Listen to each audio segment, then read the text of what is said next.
Shalom, Assalamualaikum warahmatullahi wabarakatuh. Salam sejahtera untuk kita semua.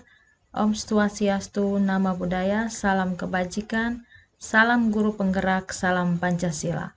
Perkenalkan, nama lengkap saya Veronica Erogesi Making, calon guru penggerak Angkatan 9 SDN Batas Kota Kabupaten Lembata, Nusa Tenggara Timur. Pada video ini saya akan memaparkan tentang demonstrasi kontekstual tentang penerapan segitiga restitusi pada modul 1.4 budaya positif. Segitiga restitusi adalah proses menciptakan kondisi bagi murid untuk memperbaiki kesalahan mereka sehingga mereka bisa kembali pada kelompok mereka dengan karakter yang lebih kuat. Segitiga restitusi membantu murid menjadi lebih memiliki tujuan, disiplin positif, dan memulihkan dirinya setelah berbuat salah. Tahapan-tahapan restitusi adalah yang pertama, menstabilkan identitas, yang kedua, validasi tindakan, dan yang ketiga, menanyakan keyakinan. Pada tahap segitiga restitusi yang pertama adalah menstabilkan identitas, yaitu dengan bertujuan untuk menumbuhkan keyakinan murid agar mau terbuka dan jujur sehingga menyadari apa kebutuhan dirinya. Pada bagian kedua, memvalidasi tindakan adalah untuk mengetahui tindakan yang dilakukan serta menumbuhkan kesadaran murid untuk bersikap lebih baik dibandingkan dengan sikap yang telah dilakukan. Pada bagian ketiga, yaitu menanyakan keyakinan, dengan tujuan untuk memotivasi, menumbuhkan keyakinan yang dipercaya sehingga dapat kembali menjadi orang baik seperti apa yang diinginkan. Pada kasus pertama, saya akan memaparkan seorang siswa yang bernama Carla sering sekali datang terlambat ke sekolah. Mari kita simak video berikut untuk kita ketahui bersama.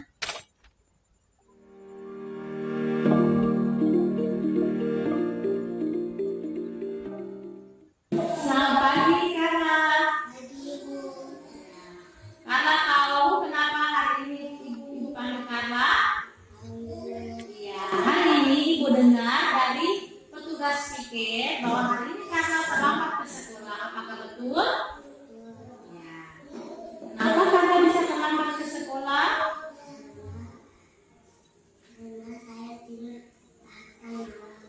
Karla tidur larut malam. Kenapa Karla bisa tidur sampai larut malam? Karla nonton TV sampai jam berapa?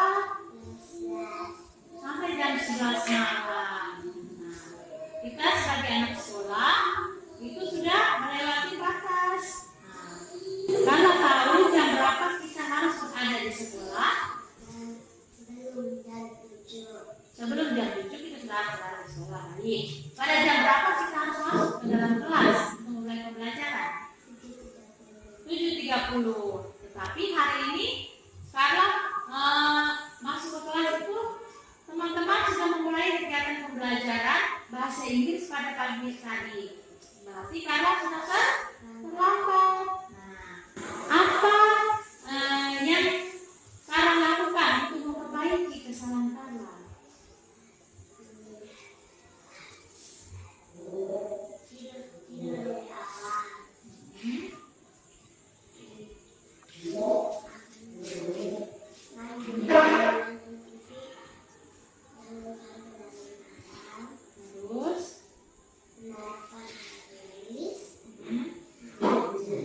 Oke, nah sebagai anak sekolah itu adalah tugas kita di sekolah. Ibu sangat memahami dan memaklumi sebagai manusia kita kadang butuh hiburan seperti menonton TV, bermain game. Namun kita juga harus ingat bahwa kita adalah anak sekolah. Jadi tidurnya tidak boleh sampai larut malam. Paling lama adalah jam 8 atau setengah 9 kita sudah harus tidur malam. Dan seperti yang tadi Karla sudah sebutkan, belajar dan menyiapkan peralatan tulis pada malam hari supaya paginya tidak terlambat ke sekolah dan tidak terburu-buru. Baik, kapan Karla mulai menerapkannya? Mulai besok. Oke. Kira-kira karena kalau tidak keyakinan kelas apa yang keyakinan kelas apa yang agar kita tidak terlambat ke sekolah dan tidak terlambat masuk ke kelas pada jam belajar. Ya. Kira-kira seperti apa supaya kakak tidak keyakinan kelas apa supaya kita tidak terlambat ke sekolah? Kita sebagai anak sekolah kita harus tetap dari awal menyadari alat tulis dan melukis kita harus belajar.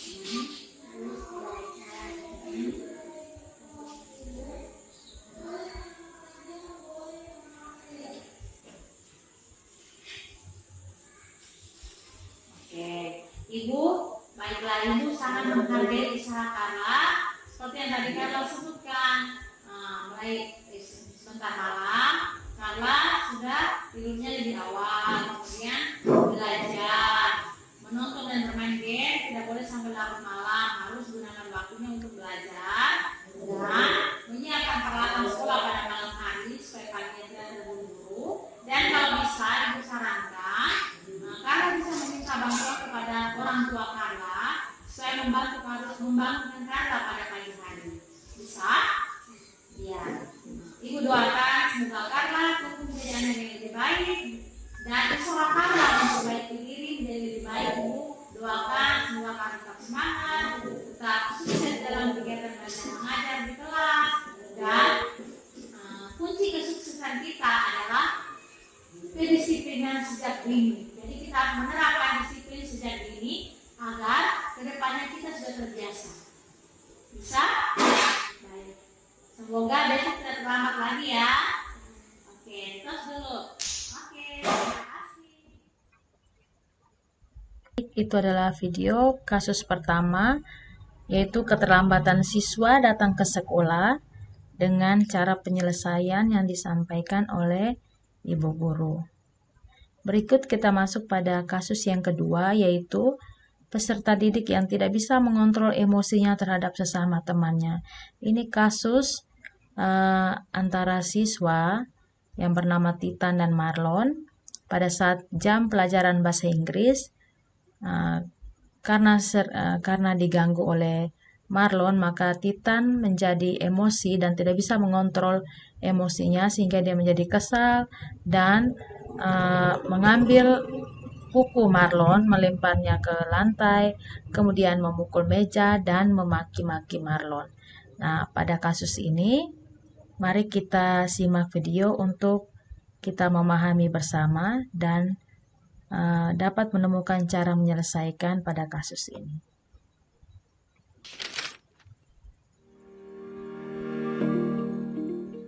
Selamat pagi kita. Tadi istirahat sudah makan? Makanannya enak? Sudah kenyang? Baik.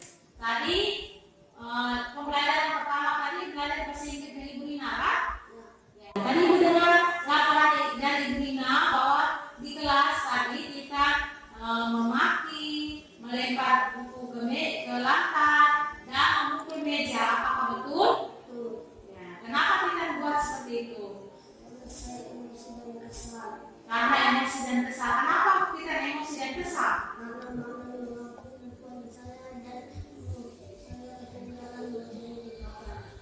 Malah mengambil berpoin.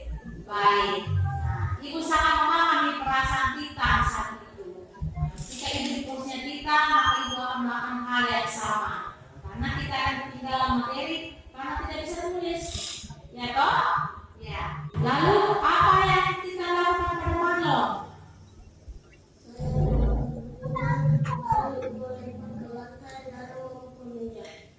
Ada maki?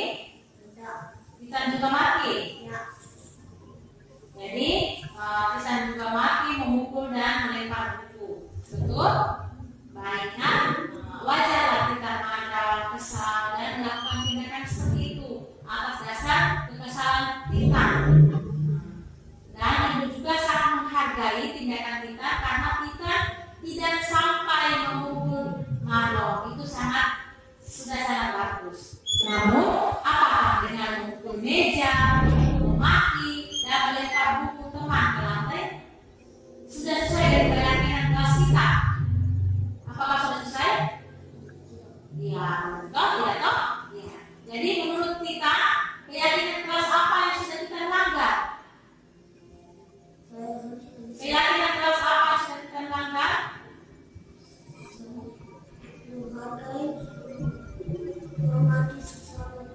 Menghargai dan menghormati sesama teman, ya. Menghargai, menghormati sesama teman, menyayangi teman. Apakah itu penting buat kita? Ya. Kalau menurut kita itu penting, maka keyakinan apa yang akan kita buat saat kita sedang marah? Kita harus sabar, terus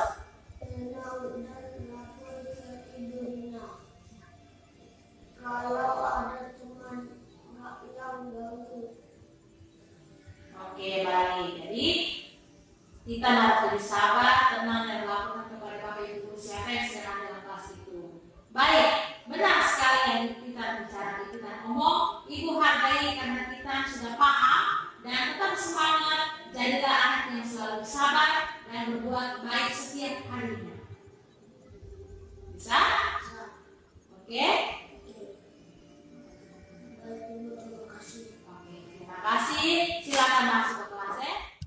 Baik, itu adalah 2 video yang sudah kita nonton bersama dengan cara penyelesaian sebagai menggunakan segitiga restitusi dan sebagai posisi kontrol sebagai manajer. Dapat disimpulkan bahwa dari kedua kasus itu, seorang guru harus mampu memahami struktur penerapan segitiga restitusi, yaitu dapat menstabilkan identitas, validasi tindakan yang salah, dan menanyakan keyakinan. Kemudian guru juga mampu menerapkan posisi kontrol guru harus sebagai manajer dengan mengajukan pertanyaan-pertanyaan yang bermakna yang dapat membuat murid lebih percaya diri, mandiri, dan bertanggung jawab, serta proses untuk menciptakan kondisi bagi murid untuk memperbaiki kesalahan mereka, sehingga mereka bisa kembali pada keyakinan kelas dan menumbuhkan budaya positif dalam diri. Baik, hanya itu pemaparan video tentang demonstrasi kontekstual. Semoga videonya bermanfaat dan salam guru penggerak.